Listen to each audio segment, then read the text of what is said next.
All right, once again, we're continuing on 1-6, which is solving compound inequalities. Compound and absolute value inequalities. All right, this is the last video. Here we go. Problem number 16. This means the absolute value of a number is greater than the value of that number minus 1. By the way, anytime you see a greater than symbol, that's dealing with what's called an OR statement. So anytime you do that, do an absolute value, you can open up your bag of checks, okay? There you go. Get that check next time. All right. So, we've done a problem like this. Oh, Friday, I believe. Okay?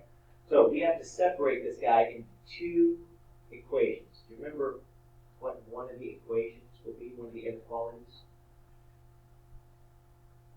X is correct, is greater than X minus 1. So what? That's pretty easy, huh? Because whatever's inside this guy just stays the same. All right? So I'm gonna lead out with what stays the same. So you know what stays the same? You betcha. Now, here's the problem though. If this is greater than the positive version of this, if I make that I gotta flip it, less than the negative version of X minus 1. So I apply the negative sign, you're like, wait a second, why did you put the parentheses there? Because I got to take the negative of not just the X, but the negative also of the. All right. That's how we set it up. Now we're going to solve it. All right? So let's solve this one. Wow. Let's just take away an X from both sides. See what happens. Take away an X. Take away an X. And I have 0 is greater than negative 1. And all of a sudden, all the X's have disappeared. This is weird. Yeah. Usually you just have like an X is greater than, this one says 0 is greater. So you have to ask yourself, self, is 0 greater than a negative 1? You think it is? I think it is. Is that always true? Is 0 always greater than a negative 1? Yes. So this is always true. Interesting. Always true. Not sometimes. Not never. It's always true. That statement. So let's go over here. I have an X, which is less than negative X plus a 1. If I distribute the negative to both numbers, that's my expression. Negative X plus 1. Then what would I do to solve for X? I could add an X to both sides and get 2X is less than 1. And what's my final step? You got this. Nope. Already did. I mean, it does start with a D. Divide. Both sides by 2. And I get X is less than 1/2. Now, remember at the very beginning I said this was a big fat what? OR statement. So this is true, or this is true. So how do we deal with an OR statement where we basically everything cancels out and that's a true statement?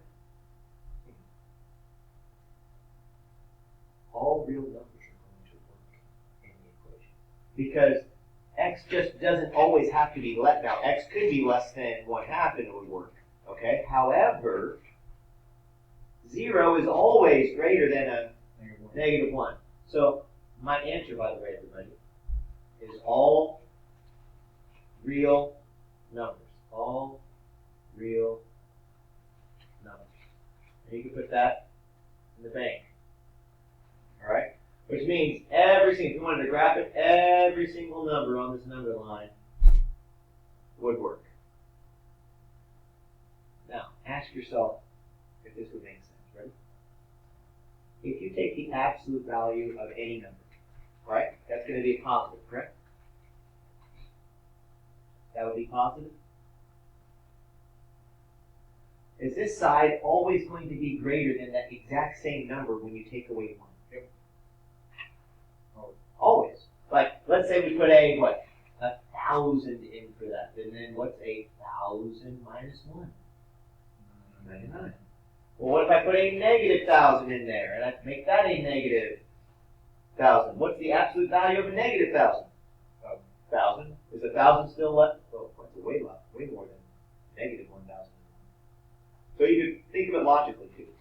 Okay. All right. Number 17 says the absolute value of 3 times a number plus 5 is less than or equal to a negative 2. Now, this symbol right here means we're dealing with an and statement. An and statement. All right? So, we are going to separate this into 2 inequalities. Jacob, you want to try the first one? What? Try the first. How would we set up the very first one? By the way, what's always going to stay the same? This right here, this 3b plus 5. That stays the same in both of them. So I'll just write, ready? 3b plus 5, I'll write it there, and 3b plus 5, I'll write it there. That stays the same on both of them. Okay? Finish this one for me. Well, it's going to be less than or equal to negative 2. I like it. Okay? And what's the other one? Greater than or equal to or positive 2. Okay. All right. Now, we're going to stop 1 second here and think about what this says. It says, when is the absolute value of this going to be less than or equal to a negative number? Never. So I'm going to stop this whole problem-solving process and say, wait a second.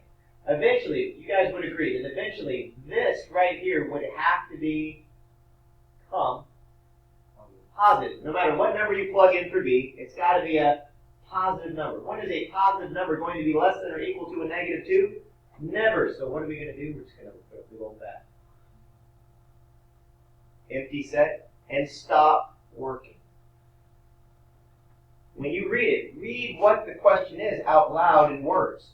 And sometimes you'll catch that. Wait a second. It's either going to be all real numbers or it's going to be an empty set. Okay? So that was easy. We didn't have to even do it. Number 18. If we're going to get the absolute value by itself, what's the very first thing I have to do to get the absolute value expression, which is this expression, totally alone by itself? What's hanging out next to it that we don't want? Minus 2. So how do we get rid of a negative 2? Add 2 to both sides. Not just to one side, but to both sides.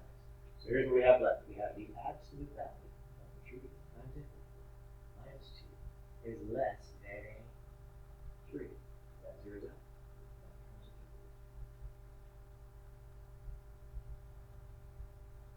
out. Alright, so now, are there positive numbers that could be less than a 3? Yes. Absolutely, right? But there's a limited amount, right? There's a limited amount of numbers that we'll evaluate that are less than a 3. By the way, we're dealing once again with an and statement. Okay? So, let's think about this. Break this one down. Hopefully you guys start seeing the pattern here. So we know we're going to have a what? A 3n minus 2 here, and we know we're going to have a 3n minus 2 right there. What's going to be the difference? What is this one going to have? Yep, less than a positive 3. Then what's this one going to have? Greater than a negative 3.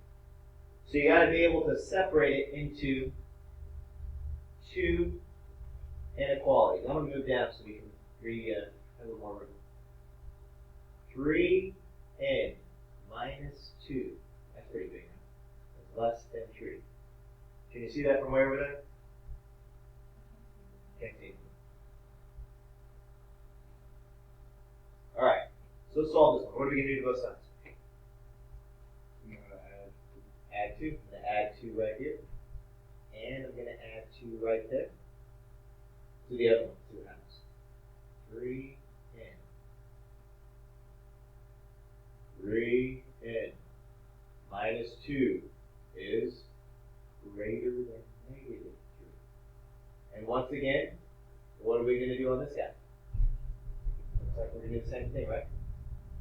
Added 2.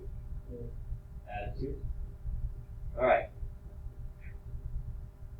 Alright, Jacob, help me out here. What do they have left on the left-hand side? 3. 3. N. And then we have this less than 5. And Brooklyn, over here on the right-hand side, what do we have?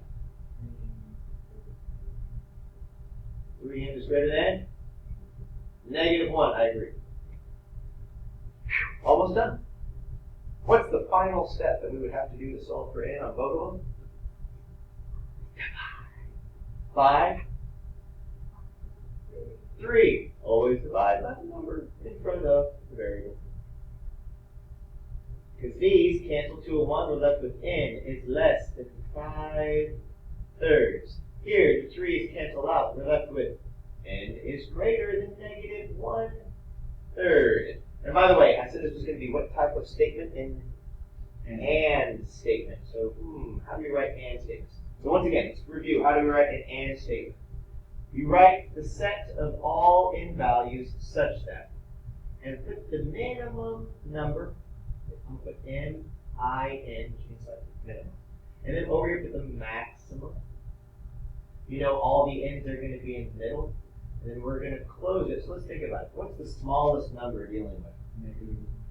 -1/3. And what's the maximum number? 5/3. And then you have to ask yourself, how do I put the inequality symbols in? So look at the pattern. Where is the arrow pointing right here? The less than symbol's pointing at the what? At the end. Let's just make it point at the end.